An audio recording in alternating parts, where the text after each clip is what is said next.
Bismillahirrahmanirrahim. Assalamualaikum warahmatullahi wabarakatuh. Alhamdulillah wassalatu wassalamu ala rasulillah ma ba'du. Baik, kali ini saya akan menyampaikan mengenai aspek hukum ketenagakerjaan untuk mata kuliah hukum ketenagakerjaan ya, pertemuan kedua. Kali ini kita akan membahas tentang perjanjian kerja ya. Juga di sini PowerPoint-nya juga bukan punya saya ambil dari Dr. Budes Purnomo SMM MSI Prodi Akuntansi FPEB UPI ya. Jadi nanti linknya bisa saya kasih juga di bawah. Baik, langsung aja. Hubungan kerja. Apa itu hubungan kerja ya? Hubungan kerja adalah hubungan antara pengusaha dengan pekerja atau buruh. Bahasa yang lebih sering kalian dengar buruh gitu ya, atau bahasa yang lebih manisnya pegawai atau pekerja ya. Berdasarkan pemberian kerja yang mempunyai unsur ada 3. Yang pertama yaitu pekerjaan, yang kedua upah, dan yang ketiga yaitu perintah. Nah, hubungan kerja itu terdiri dari 3 unsur itu gitu ya. Dan di tengah-tengahnya itu ada perjanjian kerjanya. Kalau kita bikin bagan, nah seperti inilah kira-kira. Yang sebelah kiri ini yang gambarnya kayak orang demo, ini pekerja gitu ya. Kemudian yang sebelah kanannya ini adalah si pengusahanya yang 5 orang, mungkin pemilik perusahaannya gitu ya. Nah, di sini si pekerja memberikan pekerjaannya kepada si pengusaha. Kemudian sebaliknya dari pihak pengusaha wajib memberikan upah, tapi dia juga boleh memberikan perintah. Nah, untuk mengikat kedua belah pihak ini ada suatu perjanjian kerja gitu ya yang berada di tengah-tengahnya, dan perjanjian kerja inilah yang akan kita bahas pada hari ini. Nah, apa itu perjanjian kerja? Perjanjian kerja adalah perjanjian antara pekerja atau buruh dengan pengusaha atau pemberi kerja yang di dalamnya memuat syarat-syarat kerja, hak, dan kewajiban para pihak. Nah, ini yang paling penting. Nanti kalau kalian kayaknya sih kalau non-rek udah banyak yang kerja gitu ya. Tapi kalau nanti ada kalian yang belum bekerja dan mulai masuk ke dunia pekerjaan gitu ya, kalau Anda mau bekerja di suatu tempat, itu pastikan ada perjanjian kerjanya atau hitam di atas putihnya, atau bahasa lebih mudahnya itu kontraknya ya. Nah, biasanya ada kontrak kerja antara si pemberi kerja atau perusahaan dan dengan Anda yang bekerja. Nah, itu Anda pegang baik-baik, Anda baca gitu kan isinya, kontennya seperti apa, hak Anda di dalamnya apa saja, hak cuti, hak gaji, hak dan lain-lain lah ya. Sebaliknya kewajiban Anda apa aja, misalnya masuk jam 8, kerjanya 8 jam 1 hari, dan seterusnya. Nah, itu ada harusnya semuanya di dalam kontrak kerja tersebut. Ya, jadi perjanjian kerja itu bahasa mudahnya atau bahasa yang lebih sering kalian dengar adalah kontrak kerja gitu ya. Peran pemerintah di sini sebagai apa? Yaitu pertama untuk menetapkan kebijakan, memberikan pelayanan, melaksanakan pengawasan, dan melakukan penindakan terhadap pelanggaran peraturan perundang-undangan ketenagakerjaan. Menetapkan kebijakan ya bisa kita bilang Omnibus Law yang sekarang masih ramai di demo itu adalah bagian dari peran pemerintah untuk menetapkan kebijakan. Memberikan pelayanan, kalau kalian butuh apa-apa gitu ya, kalian bisa datang ke Dinas Ketenagakerjaan atau Disnaker. Kalau nggak salah di Banjarmasin itu di Palnam ya tempat kantornya. Nah, itu memberikan pelayanan kalau Anda butuh sesuatu, maksudnya butuh pengaduan atau gimana gitu ya. Nah, itu biasanya ke situ. Kemudian juga melaksanakan pengawasan, nah itu otomatis, dan terakhir melakukan penindakan terhadap pelanggaran. Nah, ini biasanya kalau para buruh ada laporan gitu ya, mungkin pengusahanya nggak ngasih gaji, nggak ngasih pesangon, dan sebagainya. Nah, itu bisa dilaporkan ke Disnaker tadi dan akan dilakukan penindakan kalau memang benar laporannya dan ketahuan terbukti gitu ya. Itu peran pemerintah.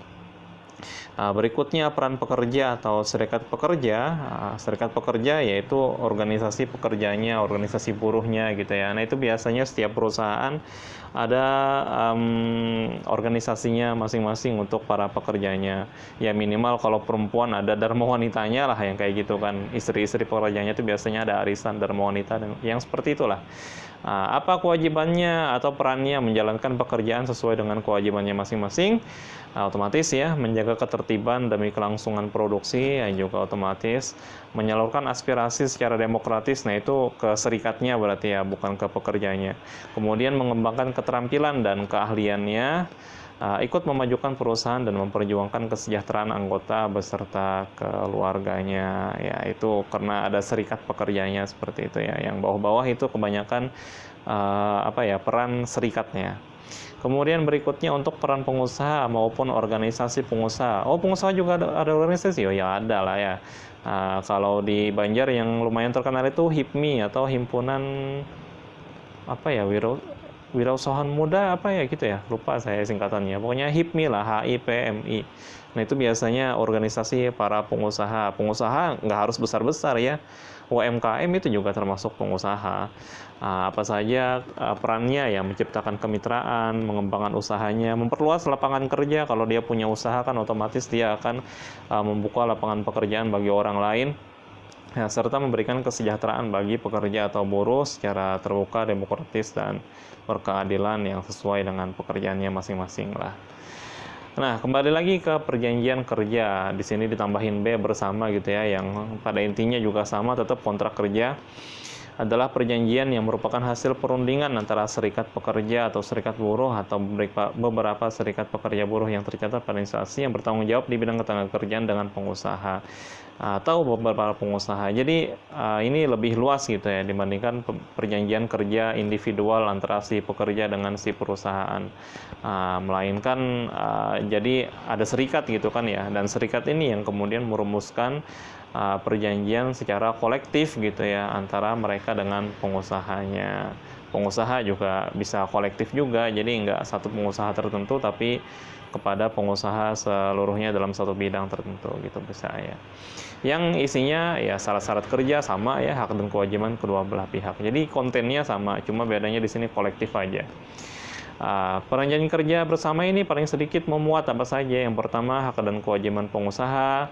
Yang kedua, hak dan kewajiban pekerja atau buruh gitu ya. Kemudian jangka waktu dan tanggal mulai berlakunya perjanjian serta tanda tangan para pihak. Nah, biasanya ya ketua serikat pekerjanya yang tanda tangan atau sekretarisnya ya. Ketentuan dalam perjanjian kerja bersama maupun perjanjian kerja individual itu tidak boleh bertentangan dengan peraturan perundang-undangan yang berlaku. Kalau bertentangan maka kontrak yang kita punya itu akan batal demi hukum ya, artinya dianggap tidak berarti apa-apa di depan hukum, dan yang berlaku atau yang lebih tinggi adalah peraturan perundang-undangannya. Maksudnya kontrak yang kita bikin itu ya janganlah bertentangan dengan undang-undang ketenagakerjaan atau nggak tahu undang-undang omnibus law ini nanti seperti apa ya. Jadi acuannya harus mengikuti apa yang ada di undang-undang yang lebih tinggi atau di peraturan yang lebih tinggi. Misalnya masalah cuti. Nah, kalau di dalam undang-undang ada diberikan cuti haid ya misalnya, ya berarti dalam kontrak kerja juga harus diberikan, nggak boleh ditiadakan gitu ya. Misalnya dalam kontrak kerja kamu ada tulisannya tidak ada cuti haid, ya itu berarti bertentangan dan dianggap batal ketentuan itu aja. Yang batal cuma ketentuan satu itu aja, sedangkan yang lain tetap berlaku. Kemudian masa berlakunya PKB ya paling lama 2 tahun, kalau mau diperpanjang silahkan tambahin. Perjanjian kerja individual itu juga sama, tapi biasanya ada yang ngasihnya 4 tahun, ada yang 5 tahun. Dapat diperpanjang paling lama 1 tahun berdasarkan kesepakatan tertulis. Dapat dinilai paling cepat 3 bulan sebelum berakhirnya perjanjian kerja bersama. Ya ini teknis-teknisannya lah ya, yang nggak perlu kalian hafalkan, asal tahu aja gitu ya, bahwa ada jangka waktunya, dan jangka waktu itu biasanya ditulis kok dalam kontrak. Bisa jadi jangka waktunya lebih dari 2 tahun kan nggak jadi masalah.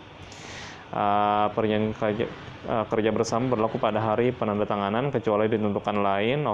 Sama teknisan juga ya. Kemudian didaftarkan oleh pengusaha pada instansi yang bertanggung jawab di bidang ketenagakerjaan ya, Disnaker gitu ya. Jadi PKB-nya didaftarkan ke Disnaker dan dianggap resmi ya, antara si pekerja dengan serikatnya. Terus udah habis ya. Jadi sampai situ aja ya untuk perjanjian kerja. Pada intinya yang kita bahas pada hari ini adalah masalah kontrak kerja, dan ini sebagai reminder juga gitu loh buat kalian yang bekerja.